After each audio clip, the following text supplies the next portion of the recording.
আসসালামু আলাইকুম রহমতুল্লাহি আবরকাতু। আশা করছি মহান আল্লাহ তাআলার অশেষ রহমতে আপনারা সকলে ভালো আছেন, সুস্থ আছেন। আমিও ভালো আছি, সুস্থ আছি।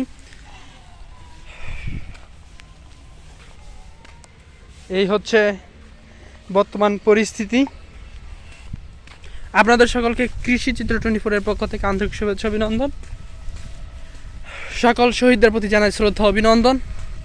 আর বন্যায় যারা কষ্টে আছে তাদের জন্য দোয়া করছি, আল্লাহ যেন তাদের সেই ভয়াবহ পরিস্থিতি থেকে উদ্ধার করেন, আমিন।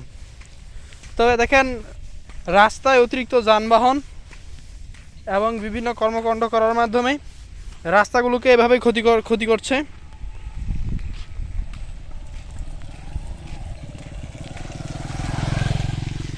এটি হচ্ছে মুন্সিগঞ্জ জেলার শ্রীনগর উপজেলার তন্তর ইউনিয়ন পরিষদের পাশে তন্তর ইউপি এবং কুকুটিয়া ইউপির রাস্তা। এটি হচ্ছে মুন্সিগঞ্জ জেলার শ্রীনগর উপজেলার তন্তর ইউপি ও কুকুটিয়া ইউপি এই দুইটি পরিষদের রাস্তা।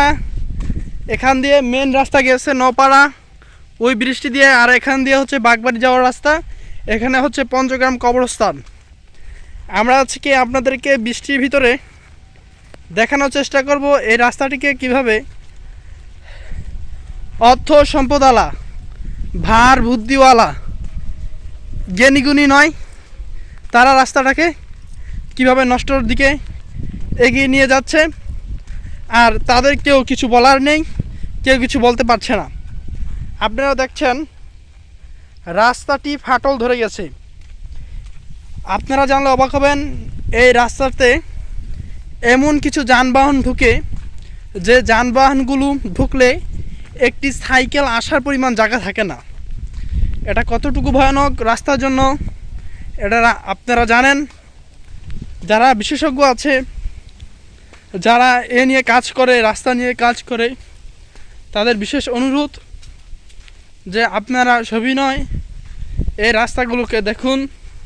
যারা এই অপকর্মগুলো করছে, যারা দেশের সম্পদ ধ্বংসের জন্য কাজ করছে, তাদেরকে আইনের আওতায় আনা এবং কোন রাস্তা দিয়ে কোন পরিবহন ঢুকতে পারবে, কয় টন ওজনের পরিমাণের গাড়ি ঢুকতে পারবে, সে একটা বিবেচনা করা উচিত এবং একটা নির্ধারণ করা দেওয়া উচিত।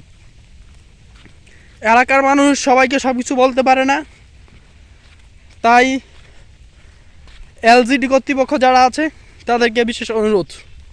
দেখেন, বড় বড় যানবাহনগুলো ঢুকে এখানে কিন্তু একটা অটো চলাচলের রাস্তা। স্বাভাবিক পর্যায়ে এখানে এমন কোনো বড় গাড়ি ঢোকা নিষেধ, কিন্তু দেখেন এগুলো কিভাবে ক্ষতি হয়েছে। তাহলে আপনারা বুঝতে পারবেন আসলে এখানে কি ঢুকে, কোন যানবাহনগুলো এখান থেকে চলাচল করছে।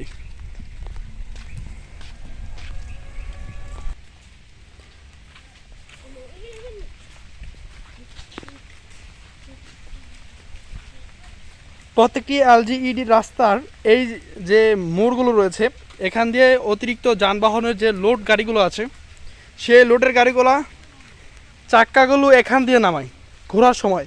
কারণ এখানে আপনারা ভালো করে দেখেন পর্যাপ্ত পরিমাণ জায়গা নেই, তাই ওরা এখান দিয়ে ঢুকানোর কারণে রাস্তাটা এদিক দিয়ে ফাটল দেখা দিয়েছে। কিছুদিন পর রাস্তাটা ভেঙে যাবে। অলরেডি রাস্তা একাংশ ভেঙেছে। এই যে এখান দিয়ে গর্ত আপনারা দেখতে পাচ্ছেন, এখান দিয়ে ভেঙেছে। কেউ দেখার নাই, কেউ কিছু বলে না, তাই আজকে এরকম পরিস্থিতি বর্তমানে।